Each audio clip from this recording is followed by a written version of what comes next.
Finally Pathibhara माताको दर्शन गरेर फर्किँदाखेरिको अवस्था हो यो। एकदमै 1040वटा सिडी रहेछ। फर्किँदाखेरिको यो अवस्थामा धेरै एकदम ओह्रालो झर्नुपर्ने हुन्छ र खुट्टा नै थर थर थर थर गर्ने एकदम। यो चाहिँ मेरो बुढी हो, ऊ चाहिँ एकदम हिँड्न नसक्ने अवस्था भएको छ। हेर्न सक्नुहुन्छ कति थकाइ लाग्छ भनेर होइन। तर पाथिभरा माताको कृपाले गर्दाखेरि त्यस्तो चाहिँ केही भएको छैन र हुँदैन पनि उहाँको आशीर्वादले होइन।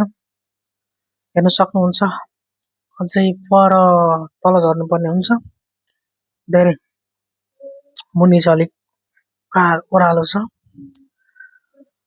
हेर्न सक्नुहुन्छ अझै धेरै छ।